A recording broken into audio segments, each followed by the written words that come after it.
biglang hindi ako makatayo. Pagising ko sa umaga, sumakit yung dito sa bukong-bukong ko hanggang sa singit, masakit. Hindi ako makatayo. Ang pagbaba ko nga dyan sa hagdan, kailangan akayin pa ako ng mister ko. Talagang nahihirapan ako ng pagbaba. Tapos yung pagsakay ko sa sasakyan, nakadiretso yung tuhod ko, hindi ko maibaluktot. Siguro malala na noon noong isang umagang hindi na ako makabangon. Pero matagal ko nang dinaranas yung pananakit ng tuhod ko, ng binti ko. Siguro malala na nga noong Pebrero na yon na hindi ako makalakad. Na magkaroon ng pagkakataon ng mister ko, pumunta kami ng Malabon dahil nandoon yung doktor namin.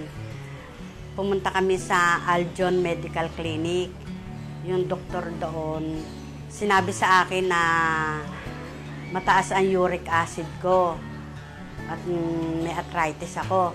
Kaya niresetahan niya ako ng gamot na pang-alis lang muna ng sakit pansamantala. Nung hindi namamagan, ang dami kong trabaho sa bahay. Ako naglalaba, nakakapunta ako ng palengke dyan sa phase 2, nakakalakad ako. Nung namamagana, hindi na ako makalakad. Sabi sa akin ng anak ko at ng mister ko, "Nay, wag na kayo maglaba, ako na lang maglalaba." Kaya nahihiya naman ako ng ganoon. Hindi ako makakilos, saka hinahanap-hanap ko yung sigla ng katawan ko na dati, nakakalakad ako. Ayoko ng gano'n. Gusto ko magtatrabaho talaga ako. Sa ospital ng Makati, nagpapacheck up ako doon. Inano din niya sa akin na mataas ang uric acid ko. Tsaka yung aking arthritis. Kaya yun nga napagpasyahan na namin, nahanapin na namin yung King's Herbal na yun. Dahil kasi yun yung naririnig namin, maraming gumiginhawa, maraming bumubuti ang katawan.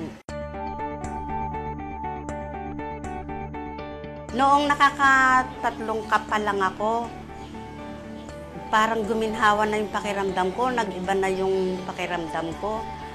Sabi ko, talagang parang nawala-wala yung sumasakit sa tuhod ko, nakakalakad-lakad na ako. Mula noon, nagtuloy-tuloy na ako ng pag-inom ng King's Herbal.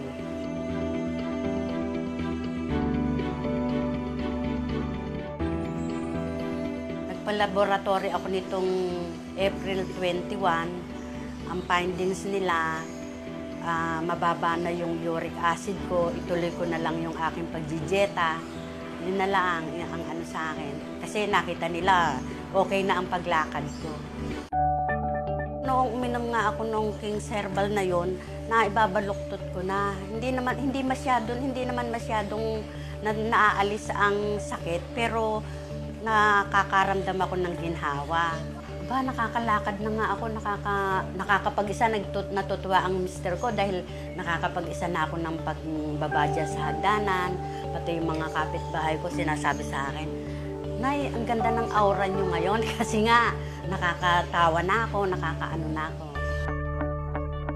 Yan, yung apo ko, dyan yan sa Cypress nag-swimming. Naglalakad lang kami mula Cypress hanggang dito. Hindi kami nagta-tricycle. Tapos nakakapunta ako ng palengke, nakakapamili na ako, nakakapagluto na ako, nakakapaglaba na ako. Ang laking ginhawa nang ibinigay talaga sa akin ng King's Herbal na yan.